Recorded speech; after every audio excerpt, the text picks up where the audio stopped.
Yang bikin baru sedih mah utamanya mah kehilangan ibu. Kenapa kalau ada masalah harus Quran gitu? Harusnya mungkin kalau ada masalah Anak-anaknya, terus juga ya kita nggak seenaknya nyuruh-nyuruh juga gitu. Jadi lebih ke nggak, kalau cara nyuruh anak gimana tuh Abah tuh? ya utamanya mah pakai bahasa yang emang enak gitu di hati anak-anaknya. So ini, bersih gitu. Assalamualaikum warahmatullahi wabarakatuh. Sampurasun. Sampai selamat pagi di pesantren Cipansor, sahabat Cipansor semua, sahabat podcast Cipansor. Alhamdulillah sekarang kita kedatangan bintang tamu yang luar biasa, yaitu Ustadz Bahrul, Ustadz muda, penghafal Quran, dan masih jomblo ya, masih jomblo. Kemudian berikan tepuk tangan dulu ya. Ustadz Bahrul, kalau boleh memilih satu kata menggambarkan tentang hidup Ustadz Bahrul, apa dan kenapa? Apa itu Ustadz Bahrul dan kenapa?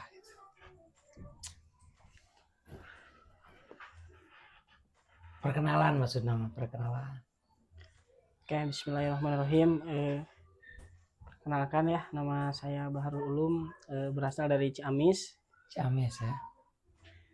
Ciamis teh sebelah sana Pangandaran atau sebelum? Sebelum Pangandaran. Sebelum. Nah, Ya gak gugup Ustadz Bahrul teh. Nah, jadi status masih jomblo, masih jomblo, mencari jomblo. teman hidup. Oh gitu. Usia berapa tahun? Usia 22. Berarti itu Mas tuan Ustadz Bahrul nih. Saya masih 17, ini udah 22. Terus? Oke, jadi yang menjadikan istilahnya mah moto ya, Mi, maksudnya. Ya, moto hidup gimana? Jadi yang menjadi moto hidup Bahrul tuh khairun nas anfa'uhum linnas. Masya Allah, tepuk tangan guys. Jadi baik manusia yang bisa bermanfaat untuk orang lain. Jadi ya alasan juga Bahrul bisa di sini mungkin lebih ke ingin lebih bermanfaat aja gitu. Bermanfaat. Oke, Masya Allah, mantap. Sekarang masih kuliah? Masih. Semester 5 jurusan? Ekonomi Syariah. Di STI Syariah Sarai Budiman. Syariah. Kalau di Cipansor jadi apa nih, Ustadz Bahrul? Kebetulan di Cipansor Bahrul diamanahin sebagai musyrif pembimbing anak-anak juga. Sebetulnya nggak ada kebetulan sih dalam hidup. Semua di hidup itu nggak ada kebetulan guys. Itu semuanya qadarullah, sudah ditakdirkan sama Allah. Cuma sekarang memang perannya sama Ustadz Bahrul menjadi pembimbing di sini. Siapa yang dibimbing? Kan di Cipansor itu ada, kalau nggak salah ada TK ya, SD, SMP, SMA gitu. Siapa yang dibimbing itu? Di sini Bahrul diamanahkan membimbing anak-anak SMP kelas berapa? Kelas 9. Kelas 9 kata. Berarti yang udah mau lulus ya? Ya. Itu sistem pembimbingan di rolling nggak? Bahrul kelas 7 dulu, udah beres naik kelas 9, naik kelas 8 gitu contohnya, atau 7, 8, 9 terus balik lagi di kelas 7, atau sesuai zamannya kamu kelas 9 udah kelas 9 aja gitu. Jadi lebih ke kan untuk lebih ke pendekatan juga ke anak-anak gitu. Jadi sistemnya ya Bahrul dulu kelas 7. Nah, siswa yang naik kelas 8 sama Bahrul lagi sampai lulus, nanti rolling lagi Bahrul pas. Oh ya, berarti tetap didampingin dari kelas 7 sampai lulus gitu. Sampai lulus ya. Itu harusnya secara emosional itu anak-anak betul-betul mengayah harusnya. Maksud mengayah itu wah udahlah ini mah ayah gue banget gitu. Karena dari kelas 7 3 tahun tuh bareng tuh sama kita. Perasaan baru ketika jadi pembimbing gimana? Bahagia kah atau suka kadang-kadang gemes kan anak-anak SMP tuh ya? Lihat di sana tuh baru anak-anak SMP tuh suka agak gemes-gemes gimana gitu kan? Apalagi cowok tuh. Kadang santri cowok tuh suka ada kontak fisik ya mereka. Betul nggak? Mungkin sih lah. Nggak ibaratnya mah ya pas seging-seging mah ada mungkin. Iya ada sih, biasa anak-anak gitu lah. Tuh.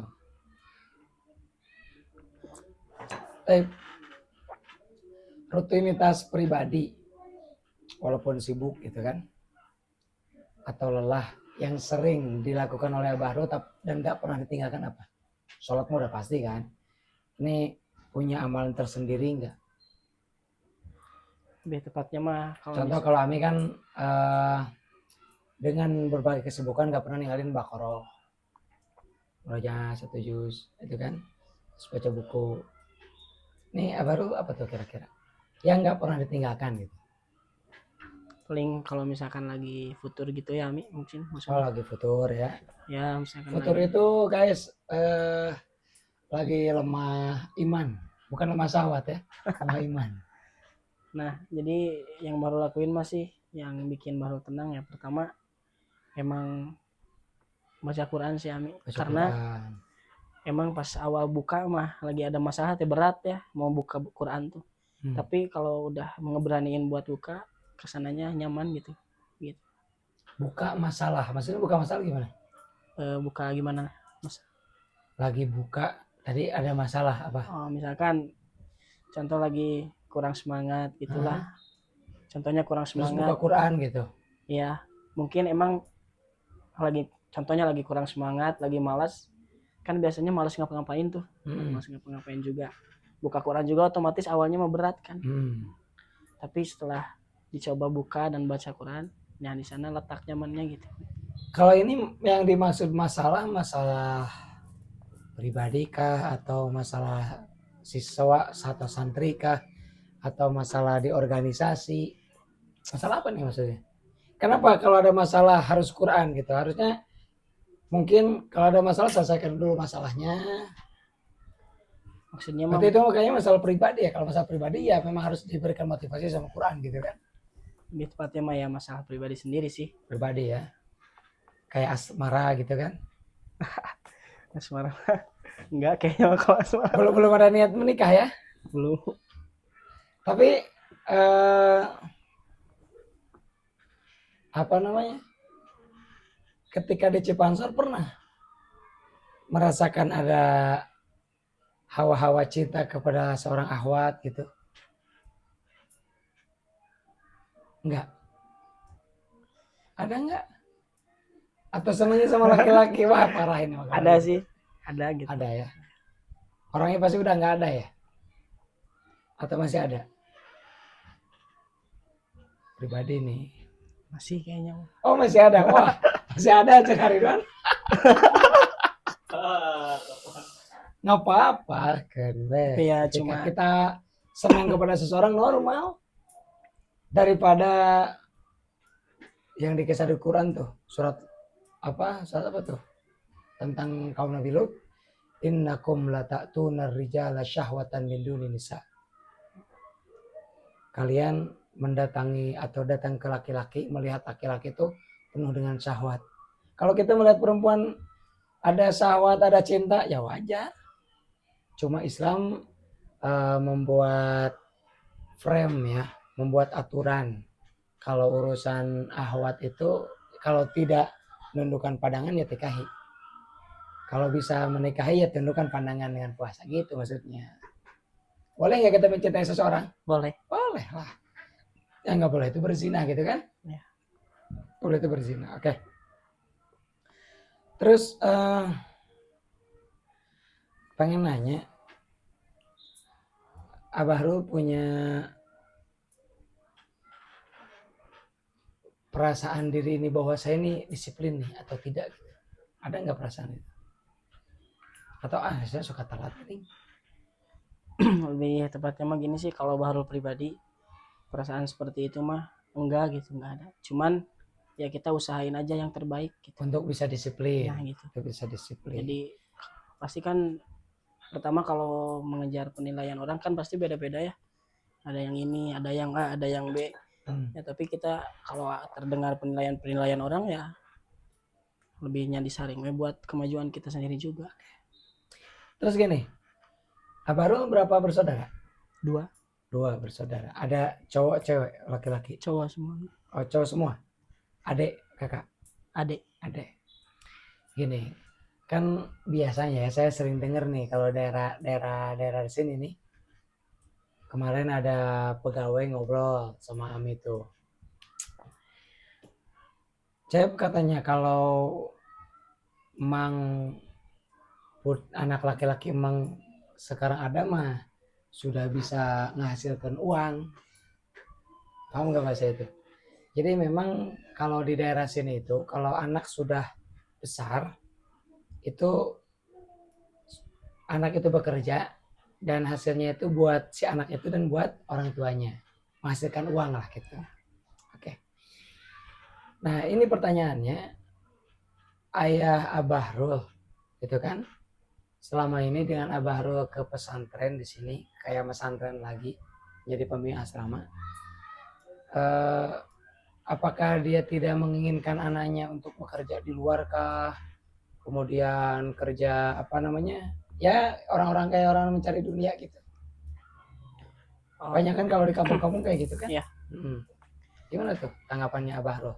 Jadi sebenarnya mah awalnya dulu tuh emang baru sendiri gitu ya yang pengen mondok. Pengen mondok. Pengen mondok. Terus Alhamdulillah orang tua ngizinin tuh. Nah terus sempet tuh Bahrul tuh bilang ke bapak, Pak boleh nggak pengen kerja sama yang kayak yang lain ke Bogor, kemana lah keluar kota. Terus kata bapak ya nggak dibolehin, udah mending diam aja di pondok gitu. Oh memang ayah yang nyuruh kita diam di pondok? Iya katanya. Mantap itu. Katanya teh ngapain atuh dari SMA mondok kalau akhirnya mah terjerumus lagi ke dunia luar lagi gitu. Kalau menurut Abah Rul,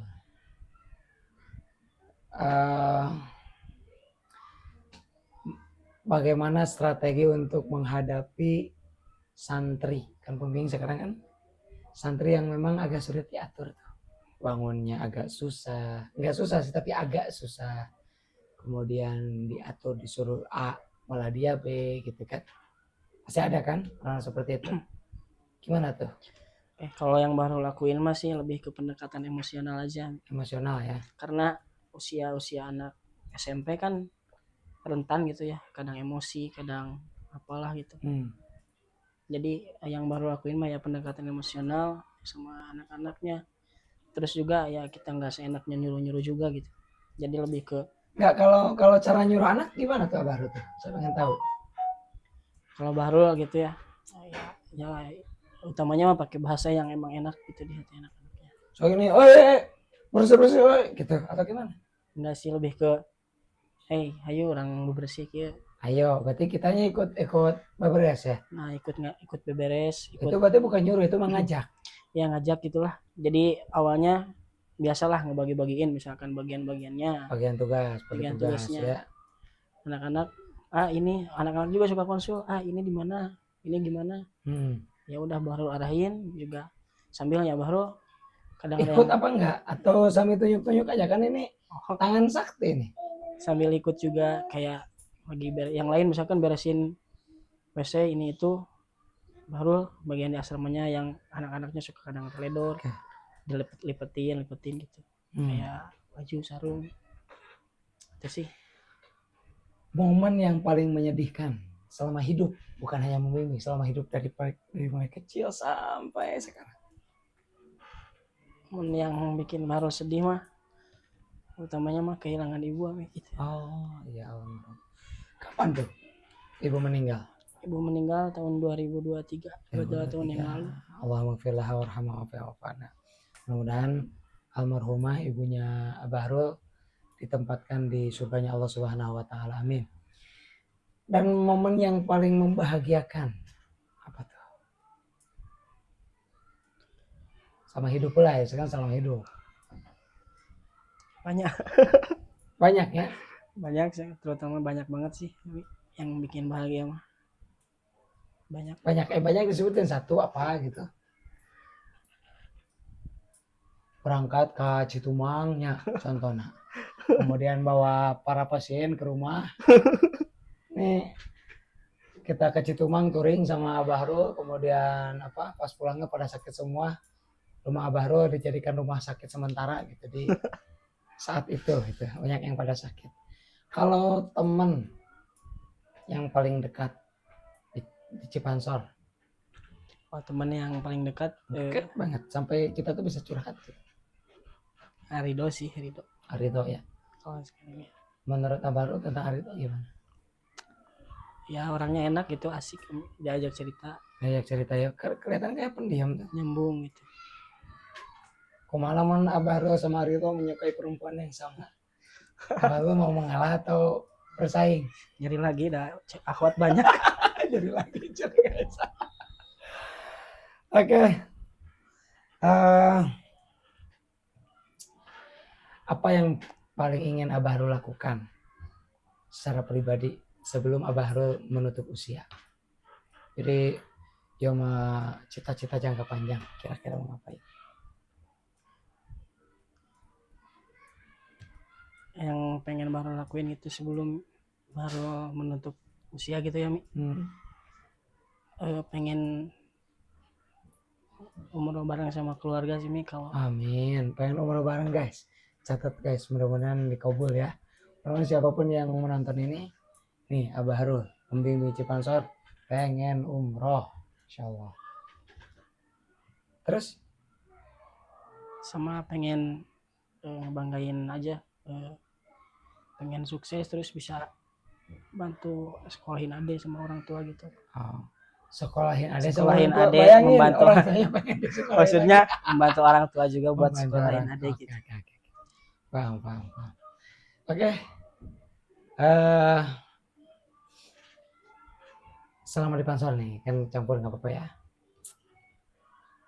Yang pernah bikin Abah Rus sedih ketika di Pansor. Katanya pribadi mah, kayak ibu, ketika di Pansor. Yang, itu kok saya sampai seperti ini. Saya curi kok pernah. Apa tuh? Ketika apa? Dimarahin sama Amika contohnya, karena saya juga sama di Cipansor guys.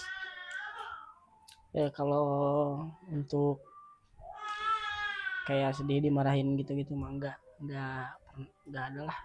Atau ditolak, mungkin ditolak. Nggak ada kayaknya. Kalau dari segi yang kayak dimarahin gini gitu mah, karena ya balik lagi kalau kita dimarahin mungkin kitanya juga ada salah gitu. Betul. Jadi masukan Nice. gitu mas. Betul. Kalau yang bikin terharu sih ketika ya melihat kemarin tuh ada yang khatam gitu Mi, yang disaksiin banyak pasti selalu terharu banget ini. Masya Allah. Suka Ikut Bombay kayak orang India tuh guys. Yang paling menyenangkan ketika di Cipansor apa? Nah yang paling menyenangkan ketika di Cipansor tuh ya bisa dekat sama guru-guru gini. Oh iya, Kita jadi supir pribadi ya. Jadi supir pribadi, bisa mobil di Cipansor, jadi supir pribadi para kiai di sini. Nih bisa dimasukkan ke grup supir-supir kiai nih. Karena emang jujur emangnya asak kayak keluarga gini kami. Oh, Masya Allah. Para kiainya rasa jadi keluarga katanya guys. Jadi nggak ada batasan buat hikmah juga. Masya Allah.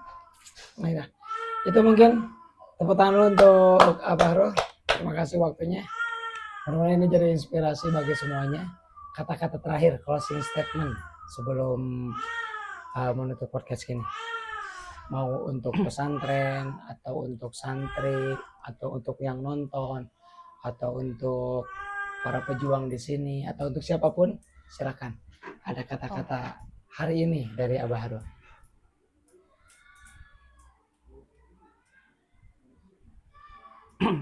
Sedikitnya yang kata-kata Ami. Boleh, Lebih mau ke cerita banyak boleh. Kata-kata aja ya. Oke. Jadi teringat dulu dari kakak kelas saya nih. Ada kata-kata seperti ini. Jadi seseorang pendosa punya masa depan dan seseorang yang suci pun punya masa lalu. Seorang pendosa punya masa depan. Seorang yang suci punya masa lalu. Jadi jangan putus asa dari rahmat Allah gitu maksudnya. Intinya mah gitu lah. Oke, guys, jangan putus asa dari rahmat Allah Subhanahu wa taala. Itu kata-kata dari Abah Ro.